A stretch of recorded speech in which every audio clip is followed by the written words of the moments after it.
So, someone proposed to me a great premise. They said, hey, you're super positive, and that's dope.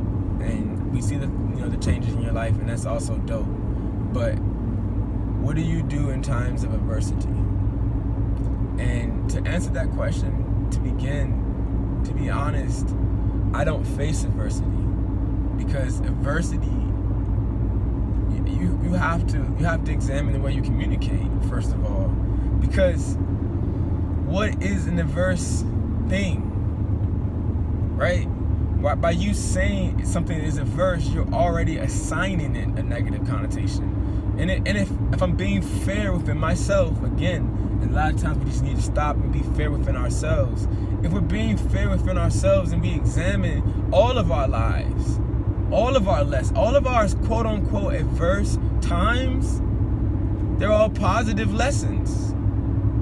All of them are positive lessons we've learned. All of them are something we've gained, some type of wisdom, some type of new methodology of safety or whatever. It can be so many different practical layers you can apply this to. But when you really think about it, there isn't a such thing as an adverse situation. So when someone says to me, what do you do in times of adversity? I remember that adversity is literally created by my mind, because it doesn't exist. I have to assign. Adverse is a adjective or adverb. Whatever. I don't know grammar connotations. I have to assign that to a thing. So before I assign that to a thing, I realize what the thing is first. That's it. Realize that. Very important. Focus on the object, not the emotions or the sub facts regarding the object. I focus on the object, and I think about something, and I go, oh shit, this bill just came due, and I definitely don't have the money, and it's definitely due tomorrow. The object is, I don't have the money for the bill. The emotion is that I'm worried that somehow within this range of time that I have to pay this bill, I won't get the money. That's worry. That's doubt. That's fear. That's so many other things. So when you think about that and you get down to, what am I worried about?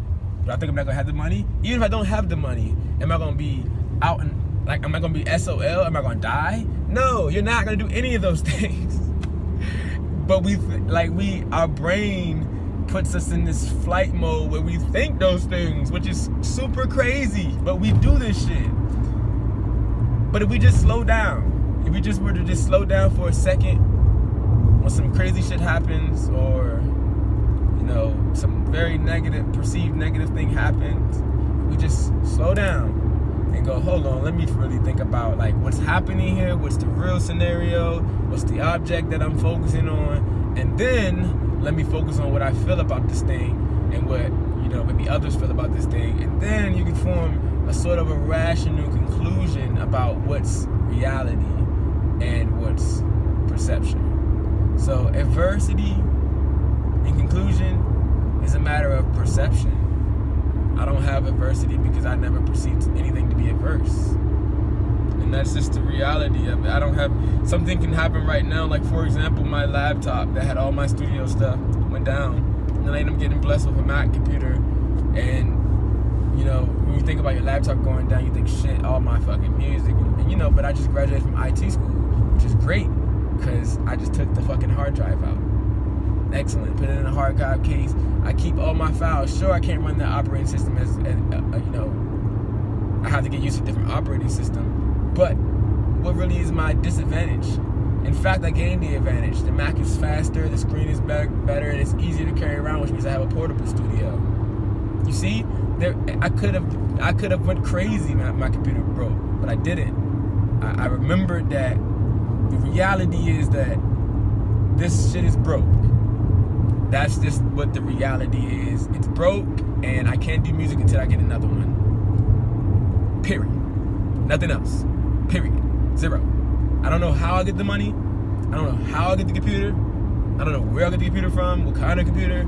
I just know that the situation is that this is broke, and I have to fix it by getting another computer. I don't know which time frame. Or let's say that with the devil's advocate situation in it, let's say I need the computer by tomorrow. I'm gonna fucking believe that I'm gonna get this computer by tomorrow. And this is the important part. This last part I'm making. I close this video up real quick.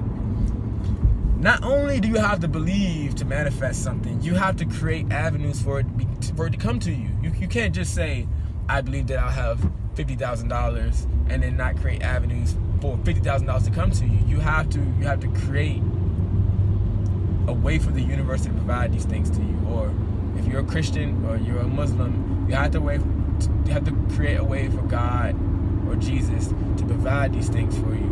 And He will, because He said if you ask, you receive. He said these things to you guys. It's in your scriptures. But we gotta tighten up. All of us, all of us, we all have to tighten up and think about what we think. I mean, let's just say that. We all have to tighten up and really think about some of the things that we think and really examine those and come to some concrete ideas about ourselves, who we are, what's reality, what's the earth, are there other life forms. You know, I'm getting really esoteric, but all this kind of relates to each other. It relates to using your brain the correct way while you're here. So use your brain correctly today. Think positive. Perceive everything to be nothing more than a progression of moments unto you getting better. So say that smoothly though. Think of life as nothing more than mere progressions of you getting better. That's all life is. Every instance, you're just getting better. Every moment, every bad thing you perceive as bad, quote unquote, every good thing, every neutral thing, you're just learning to be better. Bless up, man. Have a good day.